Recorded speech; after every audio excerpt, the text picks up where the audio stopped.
There's this beautiful quote by Henry David Thoreau, and he says, most men live lives of quiet desperation and go to the grave with the song still in them.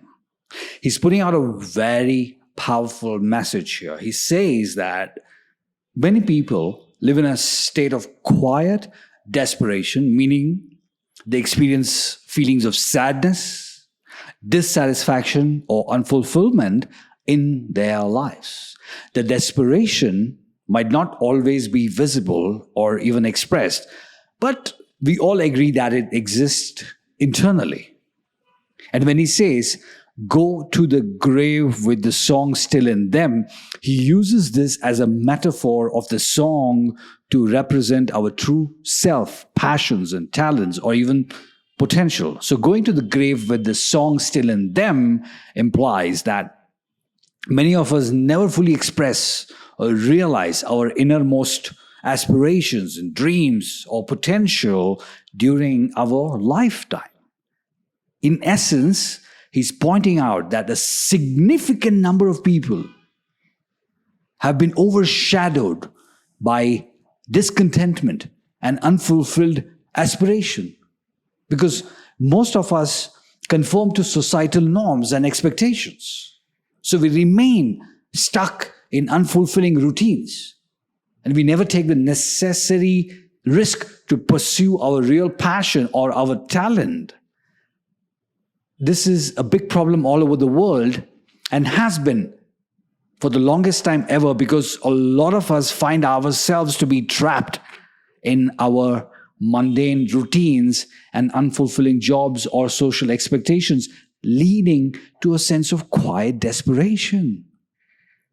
Now, this is a reminder for you to wake up, to live authentically, and to pursue your passions and dreams, and to avoid letting fear of societal pressure prevent you from experiencing and expressing your true self. On the other side, there are very few of us who have learned to override this quiet desperation. These are the people who find fulfillment and purpose in their lives, whether it's through their career, relationships, hobbies, or even personal growth. Nonetheless, Thoreau's quote remains very thought-provoking reflection on the importance of living a life that aligns with our authentic self in pursuing meaningful goals.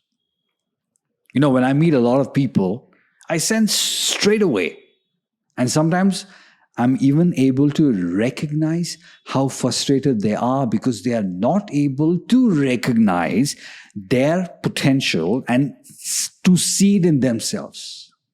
They feel something but are not able to explain what it is.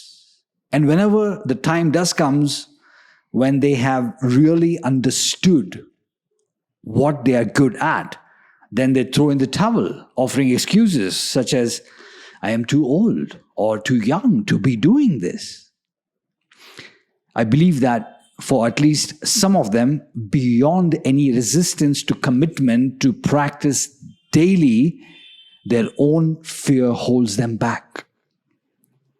Now, most of us are so comfortable in our so-called comfort zone that it takes a lot for us to really shake up and wake up. When I see the world around, I see so much awesome talent and potential which is choked by fear and uncertainty.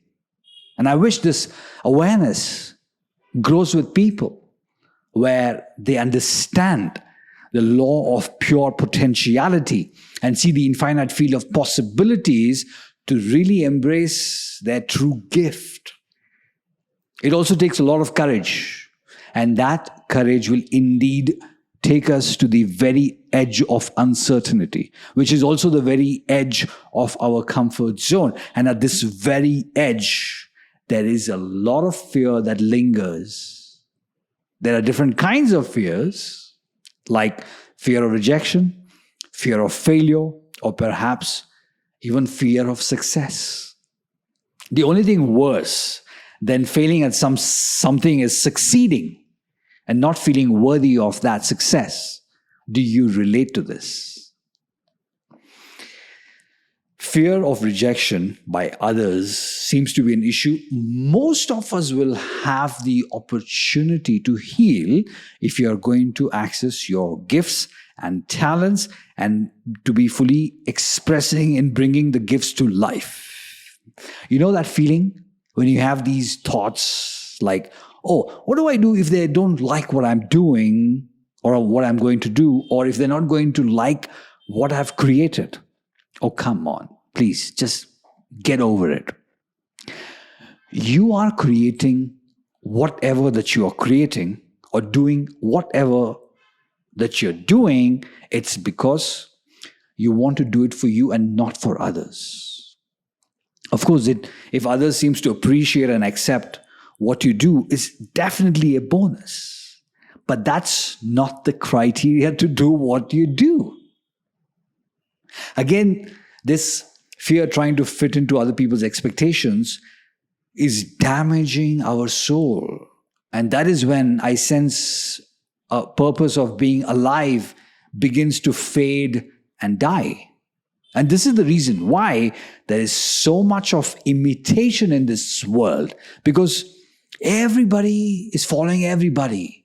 Everybody is copying everybody. And what seriously is lacking among a lot of people is authenticity and uniqueness. Yes?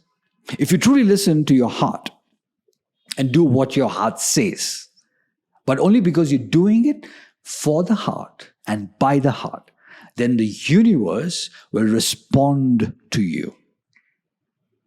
Remember, you're doing this because the universe doesn't need two of anything exactly the same.